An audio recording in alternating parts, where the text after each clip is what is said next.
Bismillahirrahmanirrahim. Qala al-mu'allif rahimahullah wa nafa'ana bi ulumihi wa barakatihim. Amin. Wasaniya sareng ari nomor kedua tina pirang-pirang syaratna salat ayasani surutu salati tegasna anu kedua tina pirang-pirang syaratna salat taharatu badanin eta sucina badan wa minu sareng eta tetep tina sapalina itu taharatu badan dakhilul fami ari lebat mulut wal anfi sareng lebat hidung wal aina ini sareng mata dua wa malbusin sareng suci tina anu dipakena wa goiri sareng salianti itu malbus min kulli mahmulin nyatana saban-saban anu dipake non lahu itu malbus wa ilam nyataharok sanajan teu berubah itu mahmul bihaya harakatihi ku berubahna jalma wa makanin sareng suci tina tempat yusoli anu salat jalma fihi dina itu makan an najisin tina najis goiri mafuin anu teu dihampura naon anhu itu najis falatasihu atuh teu sah naon asolatu salatna mahu sartana itu najis walau sanaos kabuktosan itu jalma nasian eta nu poho au jahilan eta napi anu bodoh biwujudihi ku ayana itu najis au bikoni eta napi ku kabuktosana itu najis mubtilan eta nu ngabatalkeun liqauli ta'ala karena aya dawuhan Allah taala wasiyabaka fatahhir kana lapad wasiyabaka fatahhir wali khabar syaikhaini sareng katampi tina hadis Bukhari Muslim. Bismillahirrahmanirrahim. Dalam pasal ini saya akan sedikit menjelaskan tentang syarat-syarat sholat. Menurut kitab Fathul Mu'in syarat sholat di sini ada 5. Gitu. Perlu diketahui juga bahwasannya ada yang disebut syarat dan juga ada yang disebut rukun. Syarat mawajaba wastamaro, rukun mawajaba wan kotoa. Gitu. Nah, terus untuk syarat sholat menurut kitab Fathul Mu'in sendiri di sini dijelaskan di halaman sebelumnya mayatawafaku alaihi sihatu sholat walaisa minha, sesuatu yang berhubungan dengan sahnya sholat akan tetapi bukan bagian daripada sholat itu sendiri. Nah, syarat sholat yang pertama toharo, syarat sholat yang kedua di sini toharotu badan, yaitu sucinya badan. Begitu pula mulut, hidung dan mata dua itu harus suci agar kita bisa melaksanakan sholat. Wamal busin dan juga segala pakaian yang dipakai oleh kita, yang dikenakan oleh kita harus suci. Wa ghairihi min kulli mahmulin lahu wa illam yataharrak bi harakatihi, jikalau kita membawa barang-barang yang sekiranya dibawa oleh kita seperti contoh sorban, walaupun sorban tersebut tidak bergerak dalam anggota tubuh kita, seperti tasbih, walaupun tasbih dimasukkan terhadap kantong kita, nah tasbih dan sorban tersebut pun harus suci daripada najis. Itu wa makanin yusolli fihi min najisin goiri mafuin anhu. Begitu pula tempat kita untuk melaksanakan sholat, seperti misalkan kita sholat di rumah, tempat ubin itu harus bersih, sejadahnya juga harus bersih. Nah, terus timbul suatu pertanyaan, bagaimana jikalau tempat sudah bersih, sejadah sudah bersih, terus lagi pakaian kita sudah bersih, segala yang dibawanya sudah bersih, akan tetapi kita memakai satu pakaian yang memang tidak ada izin dari orang lain, gitu, seperti contoh gasab. Nah, apakah sah sholat kita? Ya, menurut kitab Sulamut Topik, sholat tersebut sah-sah saja, akan tetapi untuk konteks dikabulkan itu beralih lagi kepada syarat likobuli sholat dalam Sulamut Topik, gitu.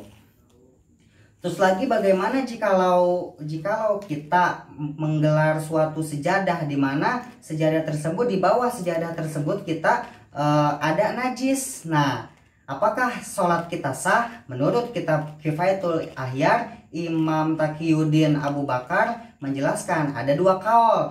Kaul yang paling soheh, ya sholat tersebut sah-sah saja, dikarenakan najis tersebut tidak menempel terhadap badan anggota tubuh kita, maka dari itu ya sah-sah saja sholat tersebut. Itu menurut kitab Kifayatul Ahyar.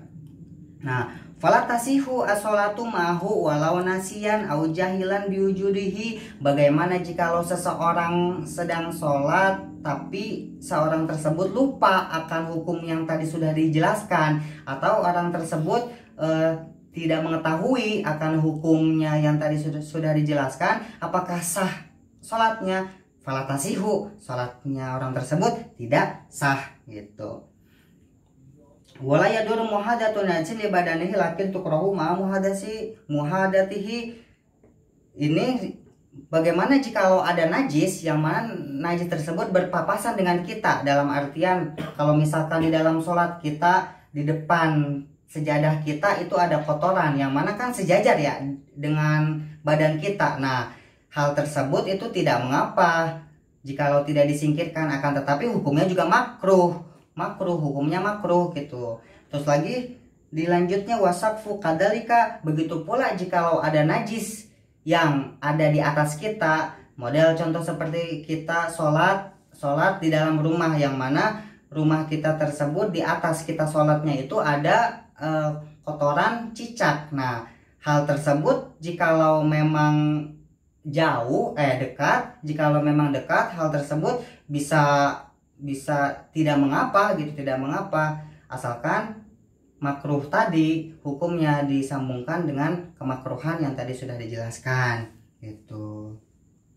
Bismillahirrahmanirrahim. Wasani jadi mubtada, ayat sani surutu sholat, ayat di situ jadi badal syek minal syek dari lapan asani. Surut mudhof asolati mudhofun ilaihi, toharotun jadi khobar dari lapan asani. Wa minhu dakhilun, minhu di situ masuk terhadap khobar muqaddam mubtada muakhir, bisa sebab khobar muqaddam tersebut dibuat daripada dibuat dari jar majrur gitu, seperti dalam bait alfiyah wa nahwin didirhamun waliwator multazamun fi taqaddumul khobar gitu. Terus lagi wa malbusin wa ghairihi min kulli mahmul. Min pada dasarnya mempunyai 5 makna, ba'id wa bayyin wa btagi fi amkina bimin waqadati li ba'dil azmina, akan tetapi min di sini mengandung makna min bayaniyah gitu. Min kulli mahmulin lahu di situ jadi naibul fa'il dari lafaz mahmul di situ kan isim maf'ul. Apakah bisa isim maf'ul mempunyai naibul fa'il? Bisa, seperti dalam bait alfiyah wa kullu ma qurira lismil fa'ili yutos maf'ulin biha tafadduli gitu. Wa illam yataharrak bi harakatihi wa makanin yusolli fi anajsin ghairi maf'ulin anhu falatasihu atu tesahna fa di situ fa-nya disebut fa li tafre, la-nya la napi, la masuk terhadap fi'il mudhari, tasihul lafadz fi'il mudhari itu tidak merubah terhadap adegannya fi'il mudhari. Tadkhulu mana nafiatan kadzakala ala mudhari bayanuhu ta'ala fala yughayyirani aslan sigota wala yubadilani aidon hayata.